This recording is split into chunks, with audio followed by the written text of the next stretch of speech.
verdade, a gente tem esse curso de gestão do esporte desde 2001. Uma das turmas da Paula foi nossa aluna, inclusive. Nós somos pioneiros nesse mercado e hoje, como referência, como líderes, a gente tem o dever de promover e incentivar o debate dos mais diversos temas ligados à indústria esportiva. O tema hoje é sempre muito caro para nós, né, e a gente sempre incentiva a participação da mulher nos nossos programas. Em média, 15 a 20% só de mulheres são alunos dos nossos cursos. Então a gente tem o dever de incentivar cada vez mais, não só para a prática esportiva das mulheres, mas também a participação na gestão, se qualificando como profissionais da gestão esportiva. Até pouco tempo atrás, na década de 50 e 60, tinha algumas modalidades que eram inclusive proibidas para as mulheres de praticarem. Claramente, então isso também criou uma distância entre a prática de homens e de mulheres no esporte. E aí na parte das marcas, dos patrocínios, a gente também percebe alguns movimentos interessantes. A Nike anunciou hoje a renovação do contrato com a Federação Europeia de Futebol Feminino, a UEFA Feminina, mais 3 anos, esse ano de Copa do Mundo, né, que deve incentivar cada vez mais o crescimento desse futebol para as mulheres. A exigência da Conmebol também no seu regulamento de que os clubes, para participarem dos seus torneios, têm que ter futebol feminino desenvolvido. A questão dos salários das premiações tem tido uma cobrança muito forte, né? As jogadoras da seleção feminina americana entraram num processo contra o US Soccer por conta das premiações serem diferentes. No surf também teve um movimento de participação, de exigir participação em premiações na World Surf League equivalentes. Então existe um movimento interessante acontecendo na prática das atletas. Mas o que a gente vai falar hoje sobre esse movimento na gestão esportiva, que ainda é prioritariamente, majoritariamente de homens. Dificilmente a gente vê dirigentes de clubes, de entidades, de confederações mulheres, mas a gente já tem alguns exemplos, 4 delas estão aqui hoje, que vão compartilhar com vocês um pouco da sua experiência e da sua história. E para moderar esse debate, a gente tem a Luísa Bezerra. Obrigado pela presença. Agora então eu passo para ela fazer a condução desse debate. Boa noite novamente, agradecer a presença de todos e agradecer a Trevisan pelo convite que foi feito aí para atletas. Bem, governança é uma jornada, né? E está em constante movimento se está funcionando. A gente teve uma assembleia ontem, onde a gente apresentou um novo estatuto, começou a desenhar um novo modelo de governança para atletas, foi muito positivo. Elegemos uma nova diretoria. Então, a gente agora tem uma diretoria horizontal, sem presidente, mas a gente tem uma diretora presente, porque a Paula saiu e a Aline entrou na diretoria, foi eleita ontem. Para começar, eu vou pedir para a Aline, como você, das três aqui, você que está agora numa entidade esportiva, né, lidando de fato com uma governança que também tem os aspectos tanto da prestação de contas de quem está em cima, quanto também dos resultados. Como que você tem feito, qual é o teu olhar sobre essa equalização dos resultados do campo, de fato, com escutar a voz dessas atletas e a negociação para cima? Hoje a gente tem, dentro da gestão da federação, muito essa questão de entregar o resultado. Então vamos lá, vamos apresentar o planejamento do começo do ano. Aline, competições. Quantas competições vão ser no feminino? Vão ser 3. Então ano passado a Sub-14 só teve, que é um festival, só teve no primeiro semestre, agora vão ter 2. Então a gente vai aumentar o número de atletas e de estar sempre trabalhando com indicadores, e aí às vezes é difícil buscar esse indicador. Então qual que é o indicador mais importante para a gente mostrar aqui? O número de atletas, e aí a gente vai olhar, dessas atletas que estão inscritas, quantas de fato atuaram, tem um número aqui que não atuou, e várias situações e aí, em contrapartida, você está lá direto em contato com os coordenadores, com os técnicos, precisa, porque assim, não adianta nada, e eu sou esse elo do que foi proposto, como isso chegou lá e na prática de fato aconteceu. Então é um desafio muito grande, porque é muito disso também, é tudo muito novo. A coisa está acontecendo internamente, mas você precisa daquele outro player que ele não está que às vezes é o clube, que é quem vai ser o fim da história, e aí ele não está na mesma página e você precisa colocar ele na mesma página. Então assim, é um momento novo dessa governança. então de transição, né, do que era uma coisa mais antiga para esse processo novo. E acho que a grande dificuldade é isso, que tem outros stakeholders que a gente tem que trabalhar e que não estão nessa mesma página. Então, como você consegue fazer com que essas pessoas entendam isso? Que eu preciso trazer um indicador, vou falar uma coisa simples, tá? No caso do futebol feminino. Todo mundo rega, tem pouco público, tem pouca audiência, tem pouco isso, pouco aquilo. A gente nunca foi lá aferir de fato quanto é esse público. Ah, mas a gente não cobra ingresso. Whatever, qual o problema? A gente tem contador, a gente tem boletim de bingo que a gente pode saber quantas pessoas estão assistindo, porque daí a gente vai falar, ó, a média de público do Campeonato Paulista de 2016 eram 300 pessoas por partida. Agora é 500, então pouco importa se é pouco, mas a gente tem um norte para poder melhorar e fazer esses clubes entenderem que ele vai ter que colocar uma menina lá, alguém, o primo, o tio, o cunhado, para poder apertar, contar um por cabeça. Então assim, a gente põe lá no regulamento e no outro dia, depois da partida, na segunda-feira, você tem que publicar esse... Você liga. E aí fazer ele entender que esse número final, por melhor ou pior que ele seja, é o nosso norte para virar o ano e falar, a gente quer aumentar. Para aumentar a gente precisa dessa estratégia. Então é algo muito interessante aí falando do futebol, né, quando a gente fala que o esporte, acho que o futebol talvez ele seja a modalidade mais careta de todas, mas é aquela coisa do entendedores entenderão, a calça tem que ser vinho. Não é toda a gestão do pré-jogo, é a calça vinho que fez ganhar o jogo. Então Então acho que é um momento de transição e acho bacana que isso esteja acontecendo, porque eu tenho certeza que daqui a 10 anos a gente vai ter evoluído muito e vai estar olhando para frente, mas é um desafio muito grande, porque você tem que, em alguns lugares, convencer quem está acima de que o presidente precisa fazer isso, então pelo menos essa parte eu já não preciso, mas convencer o produto, quem vai receber isso lá na prática, que é importante. Então é um desafio que não é pequeno não. Amém, bem. Obrigada, Aline.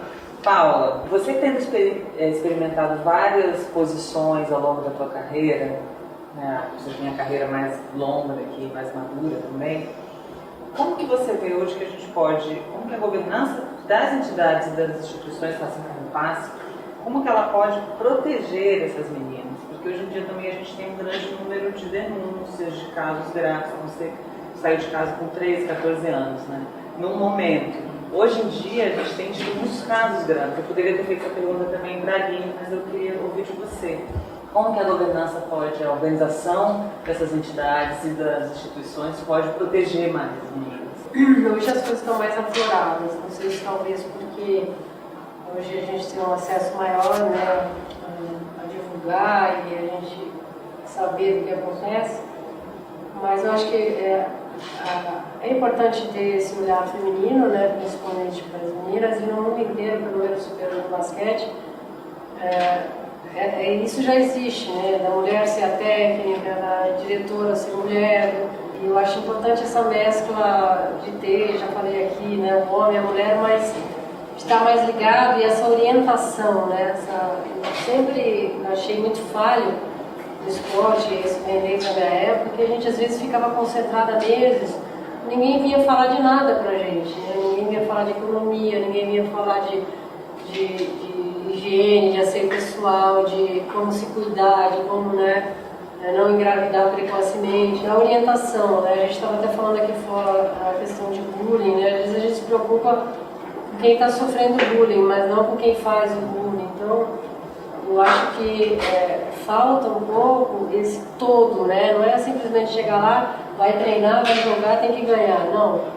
Porque aquilo ali vai passar logo, vai ser muito rápido e na parte social ainda isso é mais latente, né? A gente está em uma periferia, você está em lugares às vezes que não tem essa figura do pai e da mãe, né? Não tem sua mãe, ou é a avó, ou é o avô, então acho que é sempre essa olhar da orientação, de vem cá, senta aqui, vamos conversar, vamos escutar, né?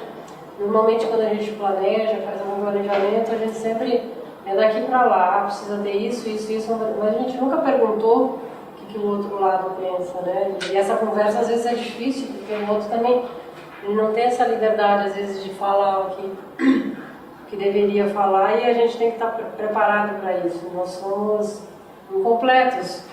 Por isso que a gente trabalha em equipe, por isso que a gente trabalha em grupo, que cada um tem um perfil que vai contribuir para que aquilo ande, né? Enquanto a gente não percebe isso, a gente fica nessa gestão, às vezes, que é um ser só pensante, escuta, mas não está escutando e olha, mas não vê, né? Então, eu acho que falta muito nas entidades esse olhar um pouco mais do cuidado, né? O cuidado depois, do que vai ser depois. Aquilo ali vai passar rápido, passou rápido para você, passou para mim.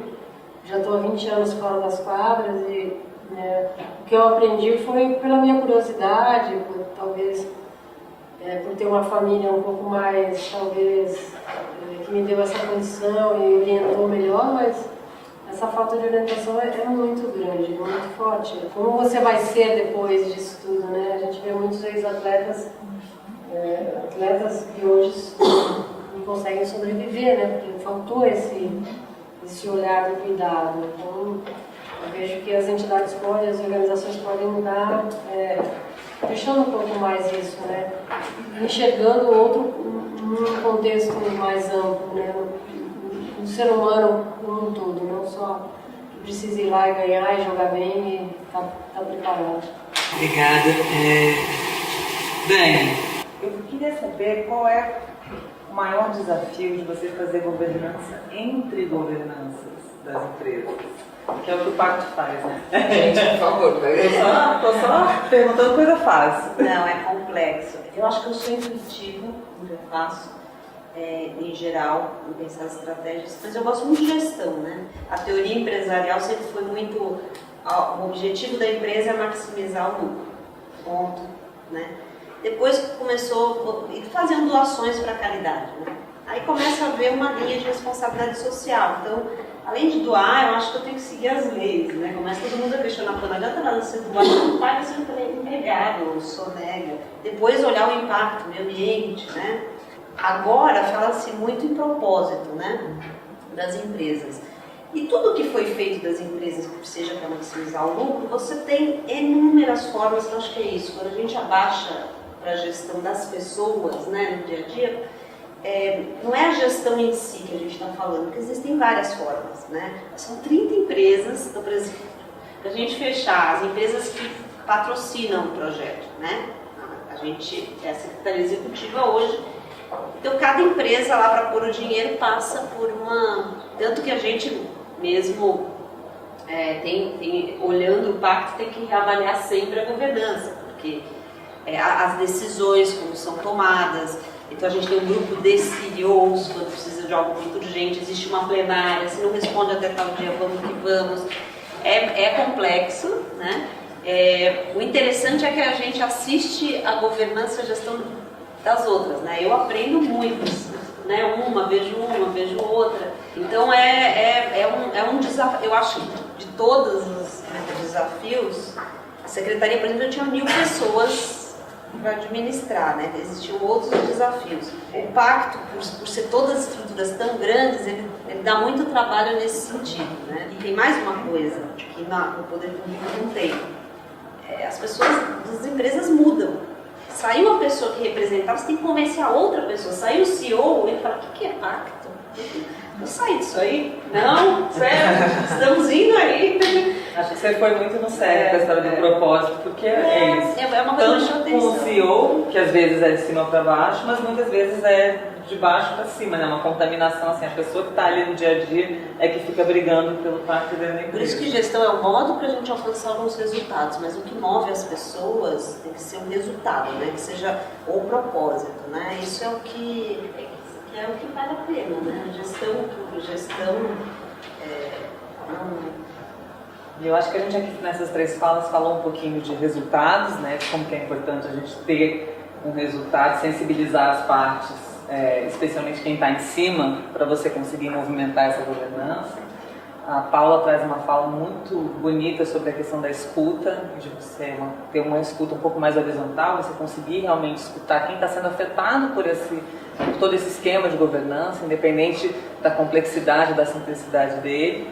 E a Dani traz o propósito. Porque no fim do dia é o que junta, né, realmente. Assim, quando você tem uma governança bem azeitada, ela passa um pouco por uma motivação que vai além simplesmente de um dinheiro, de um salário. Se ela está funcionando bem, ela consegue também ser perpassada por isso. Eu tenho mais perguntas para elas, mas eu vou abrir para vocês fazerem perguntas agora. Eu queria perguntar qual o maior legado que você acha que você deixando na sua estada seja a mais relevante da sua carreira? Pensando o meu momento assim, que estou começando, né, toda essa vida agora fora do campo, na gestão, que é abrir a porta. Eu acho que é muito isso, sabe? E aí você também tem que ter muito cuidado. A hora que você é a primeira a chegar lá, então exatamente de que forma, para que outras possam vir e ter aquele espaço também e possa olhar como, poxa, que legal, é possível estar lá também. Então acho que o meu momento é muito pensando um pouco mais a minha história com o futebol, nesse pioneirismo de abrir a porta, de ter chegado lá e conseguir fazer um bom trabalho e falar, poxa, por que a gente já não, né, essas empresas ou todos por que essa porta não tinha sido aberta antes? Então acho que tem sido hoje, acho que o grande legado. E aí tem toda aquela questão depois pessoal, né, dessa inquietação do esporte, de que fiquei assistindo a Olimpíada lá em 92, torcendo pelo vôlei, de tudo isso. Então, o quanto o esporte agrega a gente como pessoa. Então, acho que quanto mais a gente puder, através do esporte, melhorar a vida desses meninos e meninas, que eles possam aprender esses valores do esporte, porque foi o que eu falei, poxa, a educação do meu pai e da minha mãe, mas talvez o esporte tenha me dado muito mais, tenha trazido esse caráter que eu tenho hoje, que as pessoas que me conhecem sabem, se está ali, é porque está indo tudo certo. A hora que sair ou a hora que não for é porque alguma coisa está errada. Você agora. Eu represento uma associação também que chama ABEP, Associação Brasileira da Indústria dos Esportes com Pranchas. Então eu gostaria de saber como é que a gente pode ajudar a capacitar, a fazer todas as entidades terem esse compromisso, né? E no caso, a entidade que eu represento, como ela envolve diversas modalidades de esportes com pranchas, eu acho que, além de assumir esse compromisso, a gente gostaria de capacitar também todos os associados, né? E será que a gente consegue ter essa demanda, né? Como é o que tem, mas como é que está essa procura? E queria que você falasse um pouquinho para a gente como é que eu posso seguir. O tema de recurso, para onde vai o recurso, é uma briga mesmo, porque seja governo, seja empresa, sempre se prefere o investimento no alto rendimento. Dentro do pacto, existe mesmo algumas empresas que falam assim, ok, a gente fala de alto rendimento, mas e o resto? Eu patrocino entidades, né, que fazem projetos com esporte para o desenvolvimento humano, e aí surgiu das próprias empresas mesmo uma ideia de ter um rating para as organizações, além das confederações, federações e clubes. Então essa é uma ideia, como um rating. O rating são 400 indicadores, as entidades estão aplicando, está em fase de teste. Se decidiu que a gente vai pensar como que também possa aplicar para as organizações. A questão do rating a gente levou antes mesmo do pacto existir para o governo federal. Né? Na época era o Aldo Rebelo, quando a Dilma ia dar recursos, né, para as entidades, a gente falou, mas não vai medir se está cumprindo a lei, se tem desempenho ou se não? E o governo sempre, vamos, agora vamos. Aí. Mas enfim, eu acho que é um setor que está caminhando o pacto. Agora, em termos de política pública, e ainda mais nesse momento, em termos de recurso, governança, saiu de ministério, virou secretaria, está muito complexo. Né? E muito nublado ainda, né? E ainda é um setor de política pública, o esporte, acho que a gente avançou como sociedade civil e está mexendo mais do que mexia antes. Mas eu acho que a gente tem que aprimorar e se colocar mais fortemente na política pública nacional do esporte. Acho que é necessário. Né? Vou fazer uma pergunta sobre o mercado de trabalho. A gente recebe todos os alunos aí todos os anos, nessa longa trajetória, e obviamente eles chegam com expectativa, muitos deles inclusive vislumbrando uma nova carreira, né? Fazendo uma transição de carreira e sonhando em fazer uma carreira na gestão esportiva. E é um mercado ainda muito desestruturado, né? Não existe programa de trainee da CBDA. Então, ainda é muito baseada no networking. Mas enfim, eu queria que vocês contassem pra gente como vocês veem a evolução desse mercado de trabalho na indústria esportiva. Eu vejo 2 nichos aí no mercado, e um eu já conversei com a Dani lá atrás, quando começou a história do Pacto. Talvez eu fui mal interpretada numa das reuniões lá do Pacto, porque assim, tá tendo todo um movimento que você tem que seguir. Então, eu quero patrocinar a Confederação X, a Federação, tudo. Ele vai seguir o que o Ray está propondo e tal, ele está no caminho certo e tal. Quem vai estar lá para ver se está fazendo direito? Aí me responderam assim, mas isso você coloca no contrato.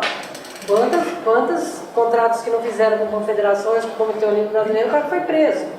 Então, assim, um contrato só não vai bastar para que esse pessoal cumpra o que está dizendo que vai fazer. Eu estou seguindo aqui, olha, eu sou do OMI, me patrocinar.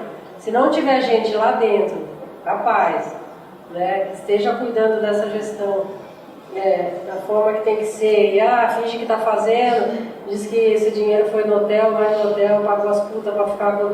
Entendeu? Então eu acho que isso acontece muito, muito do malacho com nota fiscal que fez isso. Então eu acho que esse é um nicho no mercado que talvez o Pacto futuramente vá olhar. Não me entenderam muito bem quando eu coloquei isso, falaram que um simples contrato bem amarrado ninguém consegue fazer diferente. Tem um monte de gente presa que tinha contrato.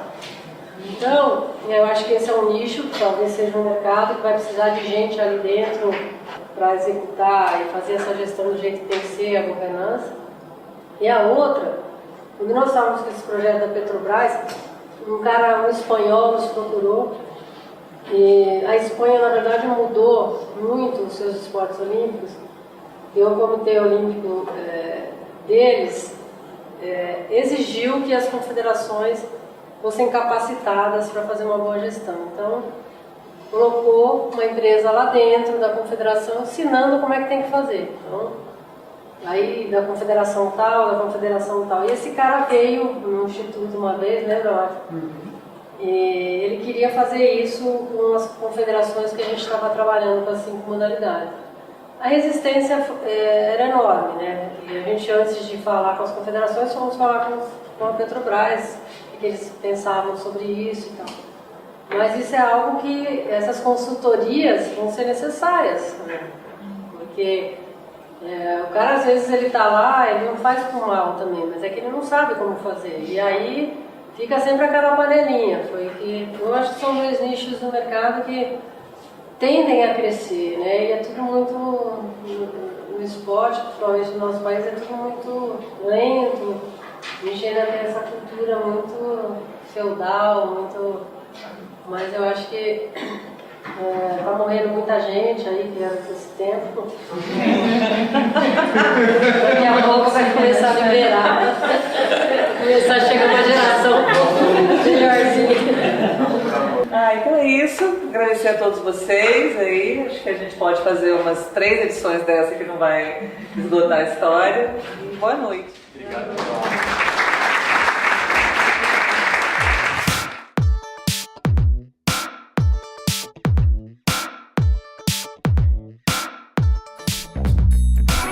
Eu sou ex-aluna aqui da Trevisana, fiz o curso de marketing esportivo aqui. Eu sempre sempre procurei me reciclar, né, me reinventar.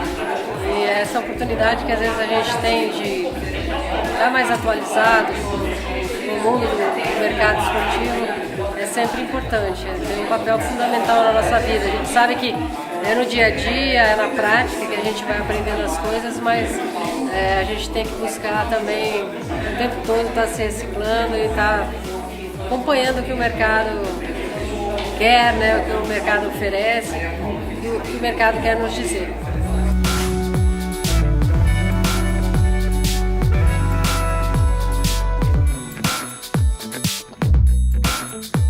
Acho que o grande desafio desse momento que eu estou vivendo aí na gestão, ainda mais falando de uma modalidade como o futebol feminino, que passou por uma proibição, que tem uma questão cultural dentro disso tudo também, é o pioneirismo, né? Então acho que você ser pioneira, abrir essas portas, que foi um pouco do que eu falei também, hoje aqui, né, no evento.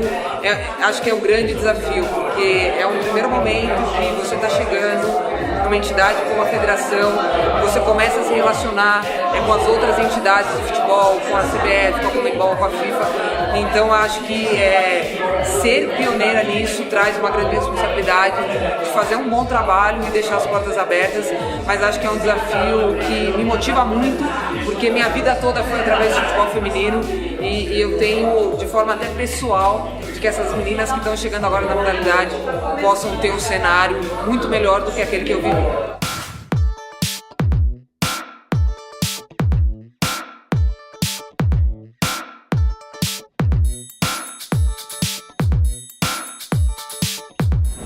Bem, Atletas pelo Brasil, como eu mencionei, está passando agora por um momento de revisão da própria governança. Isso é muito importante porque a Atletas se colocou num lugar nos últimos anos de apontar para as outras entidades e organizações como deve ser uma boa governança, inclusive com a criação do Pacto pelo Esporte, com a criação do REIT. Então, neste momento, a Atletas está organizando a própria governança para melhorar nisso e poder dar um exemplo também. Além disso, a Atletas vai trabalhar a partir desse ano com ênfase na aprovação do Plano Nacional de Esporte, que é um plano que organiza a governança do esporte no país inteiro. A gente tem muito para fazer, muito. Então, assim, é até difícil responder essa pergunta com uma resposta só. Mas eu diria que o Plano Nacional é um bom começo, porque ele é uma coisa que estrutura e organiza o setor como um todo.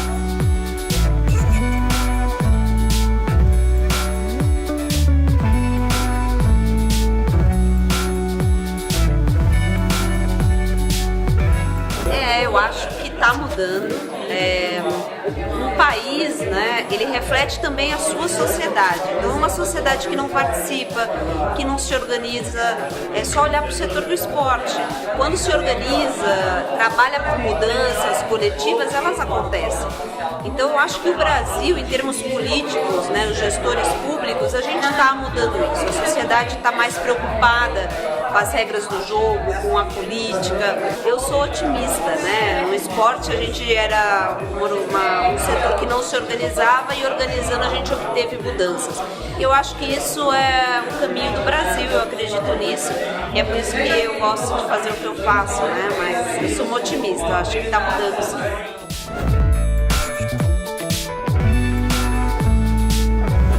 Eu acho muito importante esse tipo de evento que a televisão faz como pioneira nesse processo de gestão esportiva, trazer hoje assuntos que a gente na época que fez esse curso não tinha, que é essa questão da governança dentro do esporte, os processos dentro do esporte, da relação política com o governo, com os outros agentes públicos e privados. Isso é muito importante para você conseguir entender a evolução que a gestão esportiva vai acontecendo no Brasil.